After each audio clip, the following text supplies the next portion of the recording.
ભાજપ 400 પારના મોટા ટાર્ગેટ સાથે ચૂંટણી મેદાને છે ત્યારે 2014 અને પછી 2019માં ભવ્ય જીત સાથે ભાજપે 303નો આંકડો પાર કરી દીધો હતો। ત્યારે આ વખતે તેમાં વધારા સાથે વડાપ્રધાન મોદીએ 370 ભાજપ અને 400થી વધુ એનડીએ ગઠબંધન સાથે વિજયી થવા રણ મેદાનમાં છે અને તેને લઈને ભાજપ દ્વારા વ્યૂહરચના પણ વિકસાવવામાં આવી છે, જેમાં 2019માં હારેલી 150થી વધુ બેઠકો પર ધ્યાન કેન્દ્રિત કરવામાં આવ્યું છે।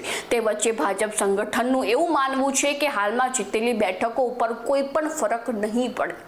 નમસ્કાર, ગુજરાત જો ટીવીની સાથે હું છું મેક્ષોટા। ભારતીય જનતા પાર્ટીએ લગભગ 2 વર્ષ પહેલા જ ગત લોકસભામાં હારેલી બેઠકો પર કામ ચાલુ કરી દીધું હતું, જેમાં ખાસ કરીને દક્ષિણમાં અને આદિવાસી બેલ્ટમાં ભાજપ નબળું જણાતું હતું। ત્યાં ભાજપે આ બેઠકો માટે તૈયારીઓ શરૂ કરી દીધી હતી અને આ બેઠકોની જવાબદારી ઘણા કેન્દ્રીય મંત્રીઓ સહિત વરિષ્ઠ અધિકારીઓને પણ સોંપી દીધી હતી અને ભાજપ નેતૃત્વએ આગળની ચૂંટણીની વ્યૂહરચના પર પણ મંથન કર્યું છે। પાર્ટીએ સામાન્ય ચૂંટણીના બાકીના 3 તબક્કા માટે તેની રણનીતિ વધુ મજબૂત કરી છે। હવે એક વરિષ્ઠ નેતા દરેક બૂથ ઉપર દેખરેખ રાખશે અને તે બૂથની તમામ ટીમોને માર્ગદર્શન પણ આપશે, જેથી ટીમ કોઈ પણ બૂથ પર ઢીલી ન પડે અને મતદાનના દિવસે એજન્ટોથી લઈને બહાર તૈનાત કાર્યકર્તાઓ સક્રિય રહે અને સંપૂર્ણ સતર્કતા સાથે મતદાન થાય તે તરફ સખત પરિશ્રમ કરશે। સૂત્રોના જણાવ્યા અનુસાર પાર્ટીને વિશ્વાસ છે કે ગત લોકસભા ચૂંટણીમાં હારેલી 150થી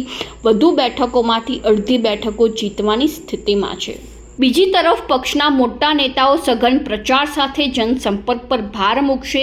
જે નેતાઓ ચૂંટાયા છે તેઓ હવે બાકીના મત વિસ્તારોમાં જઈને પાયાના સ્તરે કામ કરી રહ્યા છે, જેમાં વિવિધ સામાજિક વર્ગો અને સમુદાયો સાથે પણ સંપર્ક કરશે અને વાર્તાલાપ કરશે, જેમાં નાની નાની સભાઓ કરીને લોકોને પોતાના પક્ષમાં લાવવાના પ્રયાસો પણ કરશે। ભાજપ પણ ગઠબંધનના ઉમેદવારો માટે તમામ પ્રયાસો કરી રહી છે। પાર્ટીએ તે બેઠકો પર પણ તેના કાર્યકરોને સક્રિય રાખ્યા છે જ્યાં તેના પોતાના ઉમેદવારો નથી। ખાસ કરીને દક્ષિણના રાજ્યોમાં પાર્ટી આના પર વધુ ભાર આપી રહી છે। ભાજપને આંધ્રપ્રદેશ અને તેલંગાણામાંથી સૌથી વધુ આશા છે અને આંધ્રપ્રદેશમાં તેલુગુ દેશમ સાથે પાર્ટીને સારી સફળતા મળવાની પણ આશા છે।